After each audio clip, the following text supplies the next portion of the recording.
Here we go. Assalamualaikum warahmatullahi wabarakatuh. Selamat datang kembali di Cast Channel.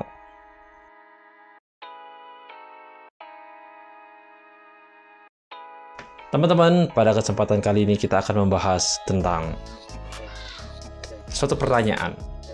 Kenapa banyak sekali para pemuda-pemuda di Jepang tidak tahu sejarah dari negara mereka? Pertanyaan ini muncul, teman-teman, karena baru-baru ini banyak sekali berita-berita ataupun konten-konten dari luar yang kemudian memposisikan orang-orang Jepang itu sebagai masyarakat yang ignorance atau tidak mau peduli dengan sejarah kekejaman negara mereka. Ketika zaman penjajahan, kita sudah tahu betapa kejamnya Jepang dalam menjajah negara kita. Dan saya kira kita sepakat kalau Jepang dulu ya, bukan Jepang yang sekarang, adalah negara yang kejam dan memiliki metode penjajahan yang sangat menyakitkan bagi negara kita. Dan belakangan juga kita tahu bahwa tidak hanya di negara kita sendiri, negara-negara yang umumnya menjadi negara jajahan Jepang pada waktu itu ketika Jepang menjajah, ketika zaman penjajahan di sebelum Perang Dunia Kedua itu, ya rata-rata semua negara jajahan Jepang itu menderita. Sejarawan kita mengatakan kalau lebih baik dijajah 3,5 abad oleh Belanda ketimbang dijajah 3,5 tahun oleh Jepang. Itu adalah pernyataan yang tidak berlebihan, teman-teman, karena memang segitu kejamnya perlakuan terhadap rakyat Nusantara ketika dijajah oleh Jepang. Di Perang Pasifik itu banyak sekali kekejaman-kekejaman mereka yang berhasil terungkap di situ. Bahkan di Perang Cina itu ada satu peristiwa yang sangat memilukan. Ada peristiwa yang tidak bisa dimaafkan yang dilakukan oleh tentara Jepang pada waktu itu. Contoh saja seperti adanya pembantaian Nanjing di Cina. Di Indonesia kemudian ada kerja paksa, kerja rodi, dan belum lagi kejahatan Jepang terkait dengan isu Jugan Ianfu, yaitu perbudakan yang dilakukan terhadap wanita-wanita dari negara yang dijajahnya. Ketika kemudian Jepang sudah dikalahkan di Perang Dunia Kedua, kemudian Jepang mampu untuk membangun ekonomi mereka sampai pada akhirnya mereka menjadi negara maju saat ini. Kemudian muncul pertanyaan ini, teman-teman. Muncul dugaan kalau banyak pemuda-pemuda Jepang, banyak orang-orang Jepang yang kemudian ignorance, tidak mau tahu soal sejarah mereka. Pertanyaannya gini kemudian, teman-teman. Apakah pemuda Jepang ini kemudian memang sengaja tidak mau mempelajari sejarah, atau mereka tidak punya ketertarikan soal sejarah, atau mereka mau tahu tentang sejarah negara mereka tetapi sejarah negara mereka itu berusaha ditutup-tutupi oleh pihak tertentu? Ya, apa yang membuat semua ini terjadi, teman-teman?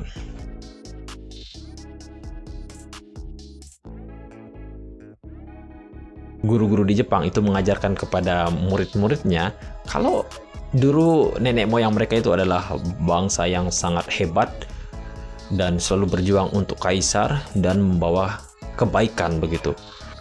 Diceritakan oleh guru-gurunya orang-orang Jepang dulu itu bisa menaklukkan dunia begitu.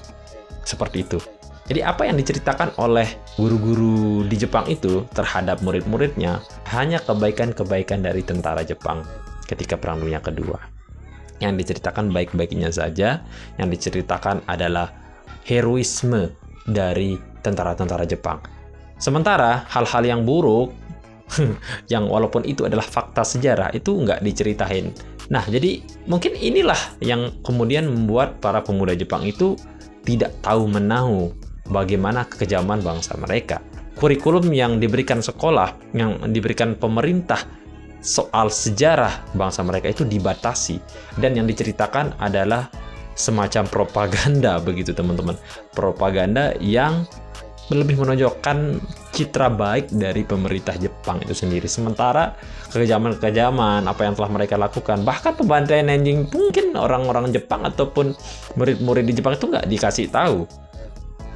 Apalagi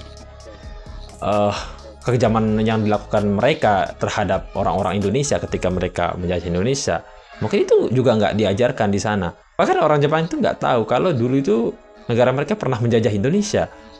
Nah, ini kan parah ini, teman-teman. Dimana kita sudah secara umum kita sudah mengetahui begitu. Hampir kita semua sudah tahu kalau kita pernah dijajah oleh Jepang. Tapi menariknya banyak orang Jepang yang nggak tahu kalau mereka pernah menjajah kita. Mereka pernah menjajah sebuah negara yang bernama Indonesia.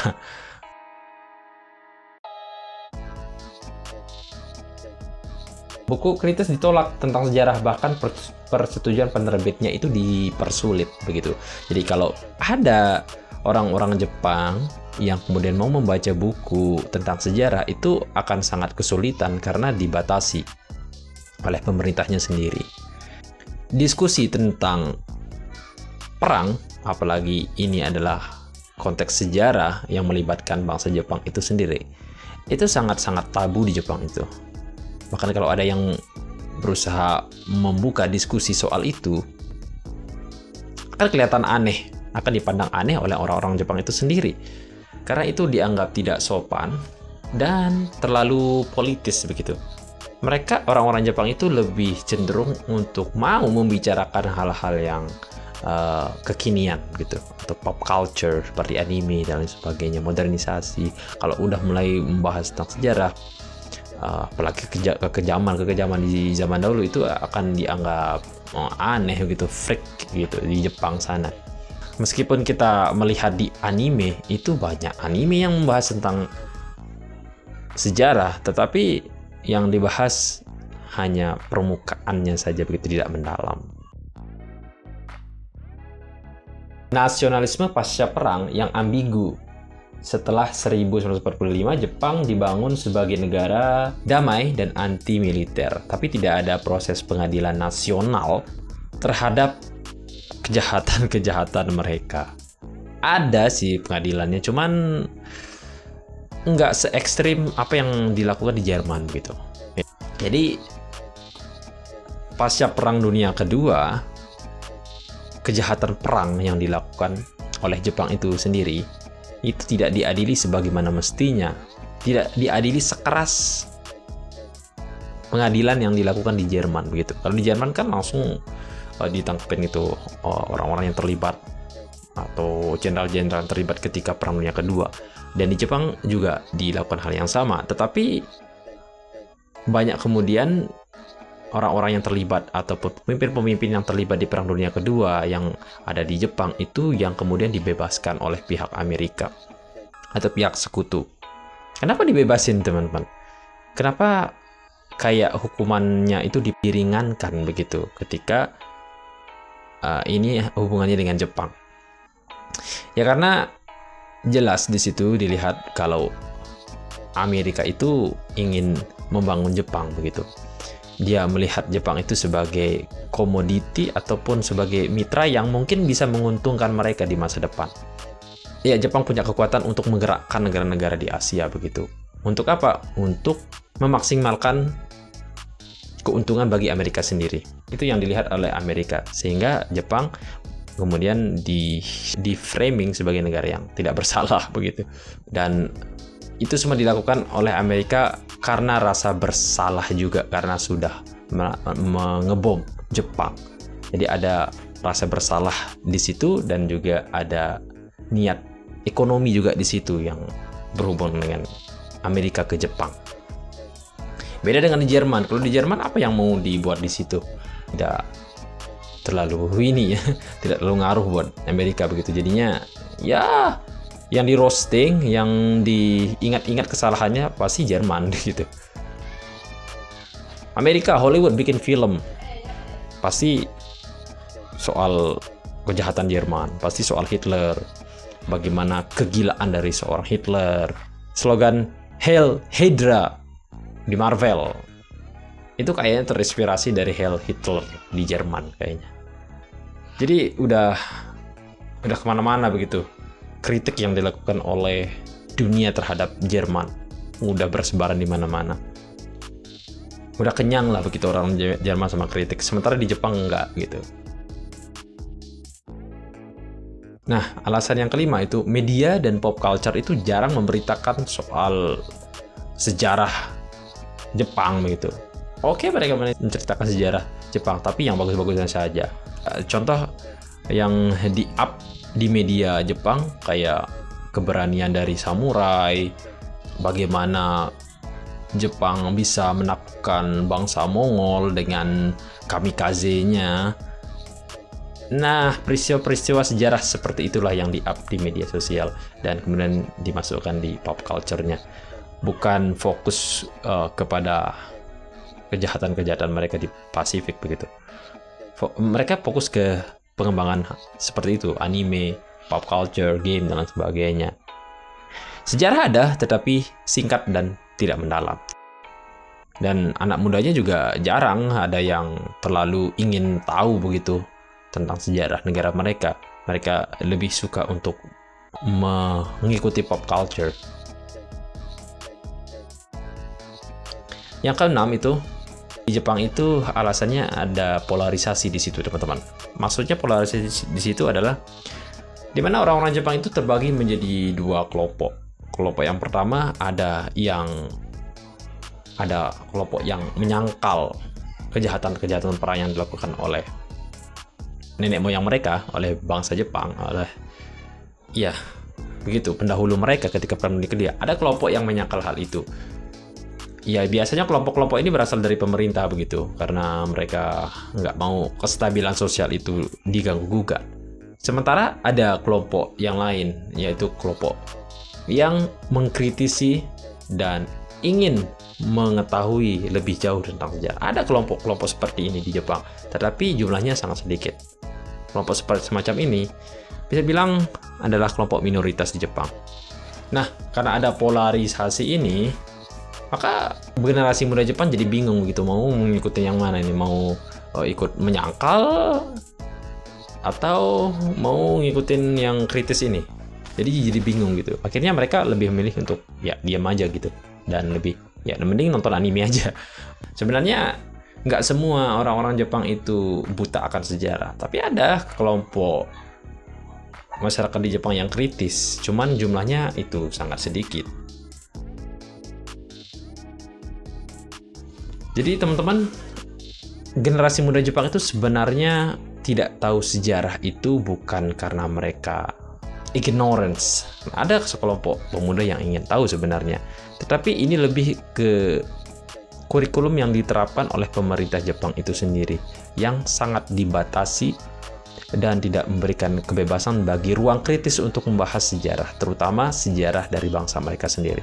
Itu yang kemudian membuat para pemudanya jadi nggak tahu apa-apa begitu, tidak tahu apa-apa soal kekejaman mereka, soal bagaimana mereka kemudian menimbulkan suatu teror di masa lalu di peristiwa Perang Dunia Kedua. Itu yang membuat mereka tidak tahu semua itu. Itu yang membuat para generasi muda Jepang itu tidak tahu soal itu. Dan alasan yang lain juga karena Jepang itu lebih fokus untuk mengembangkan negaranya secara industrial, modernisasi. Itu yang mereka fokuskan, bukan soal sejarah, bukan mengingat-ingat masa lalu yang mereka tahu sendiri sebenarnya mereka kalah di perang itu. Tetapi mereka kemudian mengajarkan kepada generasi muda mereka bahwa negara mereka adalah negara yang paling hebat, meskipun mereka kalah sebenarnya dulu. Cuman yang diberitahu kepada generasi muda mereka itu yang baik-baiknya saja. Pencapaian-pencapaian dari tentara Jepang atau pemerintah Jepang di zaman dulu yang dikasih tahu itu yang baik-baiknya aja. Ya kayak gitulah. Dan tujuannya dari perspektif mereka memang untuk memberikan kestabilan di negara itu sendiri, di negara Jepang itu sendiri, sehingga tidak terjadi konflik dan lain sebagainya. Bagus sih sebenarnya tujuannya, cuman kasihan aja kita lihat Jerman yang kemudian dikritik di sana sini, dunia kemudian fokus untuk mencari tahu, untuk menilai dan juga mengkritisi Jerman itu sendiri. dengan apa yang telah mereka perbuat di masa lalu, sementara kemudian Jepang dilihat sebagai negara yang kemudian kita kayak kasihan aja gitu. Dunia seakan lebih menonjolkan rasa kasihan mereka terhadap apa yang menimpa mereka ketika Perang Dunia, dalam hal ini ketika bom atom kan. Mereka itu itu memang ngeri situ sih. Bom atom itu adalah suatu peristiwa yang sangat tragic, begitu tragis sekali, dan kita sangat-sangat menyesalkan hal itu, teman-teman. Cuman ya balik lagi, itu jangan sampai membuat kita buta, dan kemudian semestinya yang dilakukan adalah menerapkan keadilan, menerapkan pengadilan yang sama terhadap Jepang, sama seperti pengadilan yang diberikan pada Jerman secara internasional, maksudnya, teman-teman. Saya membuat video ini hanya untuk sharing informasi saja, untuk membuka wawasan kita bahwa saya kira perlu kita tahu bahwa ya mungkin Jepang perlu belajar dengan apa yang dilakukan oleh Jerman, begitu. Masyarakat Jepang perlu belajar hal itu.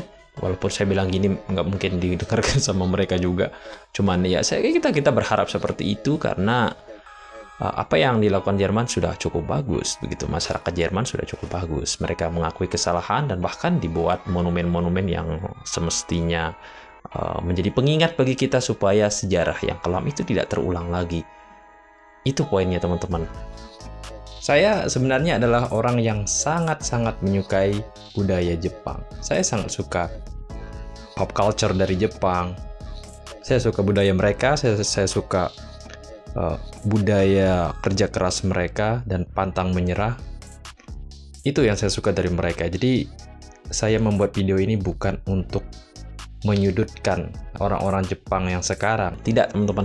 Saya ikutin anime One Piece, Naruto, Attack on Titan, Inuyasha dulu kan, anime-anime dulu itu saya ikutin, teman-teman.